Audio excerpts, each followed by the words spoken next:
Adoption क्या है? Adoption एक ऐसा प्रोसेस है जहाँ पे वो बच्चे जो कि अबेंडेंड हैं, सरेंडर्ड हैं या फिर ऑर्फन्ड हैं, अनाथ हैं, वो क्या बन जाते हैं? वो लॉफुल चाइल्ड बन जाते हैं अपने अडॉप्टिव पेरेंट्स के, और इनके पास जो राइट्स, प्रिविलेजेस और रिस्पॉन्सिबिलिटीज़ होती हैं वो सेम होती हैं as that of a biological child. अगर हम इंडिया की बात करें तो इंडिया में अडॉप्शन से रिलेटेड जो इश्यूज़ हैं they are dealt by the personal laws of every religion. लेकिन एक ऐसी अथॉरिटी है जो कि रेगुलेट करती है, मॉनिटर करती है inter country and in country adoptions, और उस अथॉरिटी का नाम है सेंट्रल अडॉप्शन रिसोर्स अथॉरिटी। ये किसी भी रिलीजन से डील नहीं करती, it is irrespective of the religion. So आज के मेरे वीडियो में मैं इसी अथॉरिटी के बारे में बात करने वाली हूँ। साथ ही साथ मैं सबसे पहले बात करूँगी about the principles on the basis of which a child is given in adoption. Second, who is eligible to adopt a child in India, and the third is that what is the procedure to adopt a child in India. So इन सभी के बारे में जानने के लिए मैं आप सभी से रिक्वेस्ट करूँगी कि मेरा वीडियो लास्ट तक देखिएगा and please do like, share and subscribe to my channel. So जब हम बात करते हैं सेंट्रल अडॉप्शन रिसोर्स अथॉरिटी की, तो ये एक स्टैट्यूटरी अथॉरिटी है जो कि फंक्शन करती है under the ministry of women and child development, जिसे फाउंड किया गया था 1990 के अंदर under the juvenile justice act. So we will first understand the principles on the basis of which a child is given in adoption.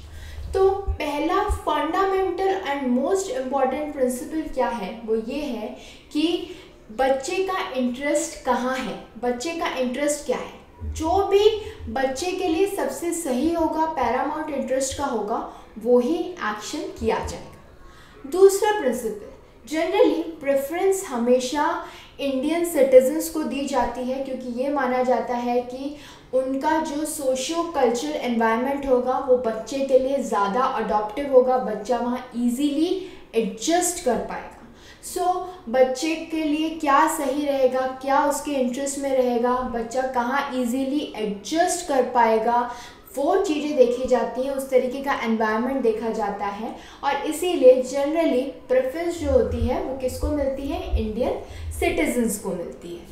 साथ ही साथ ये सारे अडॉप्शंस जो कारा के थ्रू होते हैं वो रजिस्टर्ड होते हैं on the child adoption resource information and guidance system, और इसकी कॉन्फिडेंशियलिटी कौन मेंटेन करता है? इट इज़ मेंटेन बाय कारा।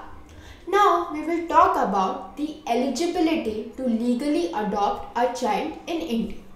So first and the most important thing is, जो भी बच्चे को अडॉप्ट कर रहा है वो फिजिकली, मेंटली, इमोशनली स्टेबल होना चाहिए, और उसे किसी भी तरीके की लाइफ थ्रेटनिंग मेडिकल कंडीशन नहीं होनी चाहिए।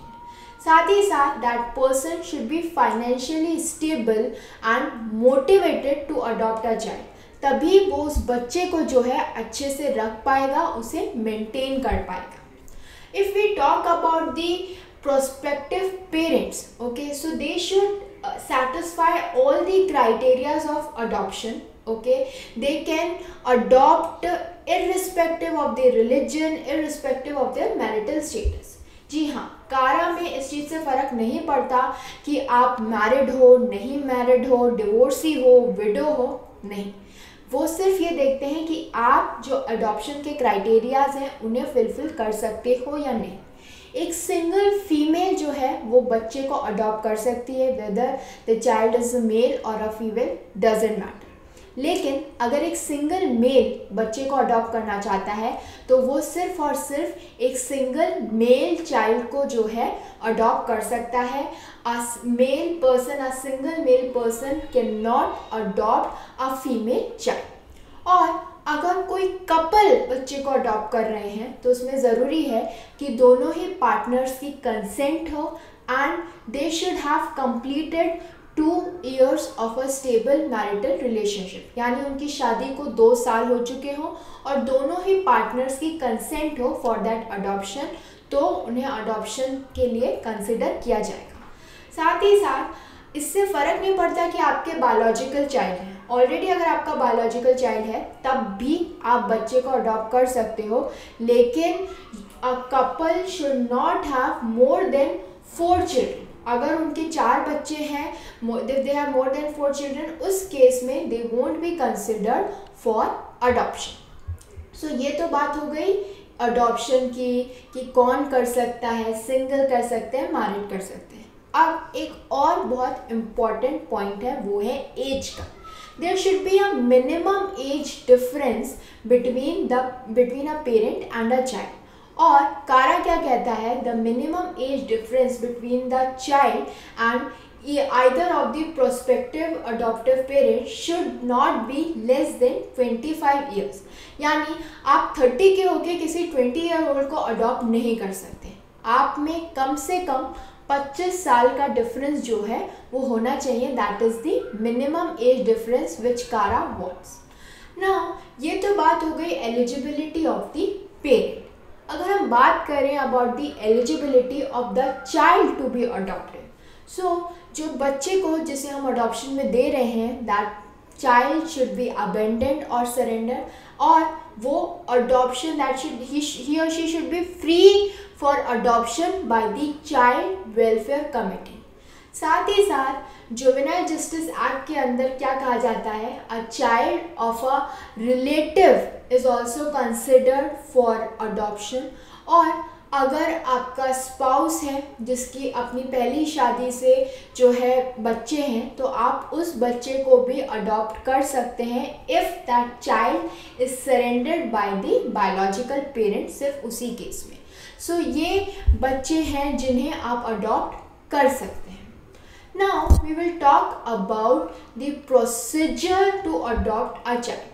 सबसे पहले जो लोग, जो प्रोस्पेक्टिव पेरेंट्स जो हैं बच्चे को अडॉप्ट करना चाहते हैं, they should register themselves with the child adoption resource information and guidance system, जिसे हम कैरिंग्स भी बोलते हैं। उस पर आपको अपने आप को रजिस्टर करना पड़ेगा। उसके बाद एक स्पेशलाइज्ड अडॉप्शन एजेंसी होगी, वो एक होम स्टडी रिपोर्ट जो है वो कंडक्ट करती है of the prospective adoptive parents, और वो सर्वे करने के बाद, वो रिपोर्ट बनाने के बाद वो उसे अपलोड करेगी, डेटा को अपलोड करेगी on the carings. Now if this, according to this report, if they found that the parents are suitable, तो वो इस प्रोसीजर को आगे बढ़ाएगी। लेकिन अगर उन्हें लगता है कि पेरेंट्स जो हैं वो सूटेबल नहीं है फॉर द अडॉप्शन प्रोसेस, तो आपकी जो एप्लीकेशन है वो खारिज हो जाएगी, वो वहीं रोक दी जाएगी। और आपको रीजंस भी बताए जाएंगे कि क्यों आपका जो रजिस्ट्रेशन है वो कैंसिल किया जा रहा है, क्यों आप जो है अडॉप्शन की कैटेगरी से आउट हो रहे। अगर आप को जो है सूटेबल माना गया है फॉर द अडॉप्शन पर्पस, उसके बाद जो प्रोस्पेक्टिव पेरेंट्स हैं, प्रोस्पेक्टिव अडॉप्टिव पेरेंट्स हैं, they can reserve from 1 to 6 children for adoption. यानी 6 बच्चों को वो चूज़ कर सकते हैं कि उनमें से वो एक बच्चे को जो है अडॉप्ट करेंगे। लेकिन एक स्टिपुलेटेड टाइम होता है, एक रीजनेबल टाइम होता है जिस पे पेरेंट को विजिट करना पड़ता है उस अडॉप्शन एजेंसी को टू फाइनलाइज द चाइल्ड। लेकिन अगर वो उस टाइम पीरियड के अंदर जो है बच्चे को फाइनलाइज नहीं करते, तो उस केस में क्या है, वो सीनियरिटी लिस्ट से नीचे आ जाते हैं। Once they finalize the child, the SAA जो है वो कंप्लीट कर देती है the referral and the adoption process on the caring. सब डेटा ऑनलाइन आपको अपडेट कर दिया जाएगा। और उसके बाद जो पेरेंट्स होते हैं, they take in the child for pre adoption foster care and the SSA files the petition in the court. और उसके बाद जो कोर्ट है वो इशू करेगा adoption order. Now, this post-adoption follow-up reports are conducted for a period of 2 years. यानी adoption के बाद भी जो है वो टाइम टू टाइम रिपोर्ट्स देखी जाएंगी कि बच्चा खुश है या नहीं है, उसे कोई प्रॉब्लम तो नहीं है, उसने अच्छे से अपने आप को एडजस्ट कर लिया है या नहीं. So this is the whole procedure to adopt a child in India if you are not going through the procedure provided in your personal law. I hope this video was helpful to all of you in understanding how to adopt a child in India through a statutory authority, irrespective of the religion, irrespective of your personal laws. So I hope it was helpful to all of you, and please do like, share and subscribe to my channel. Thank you very much.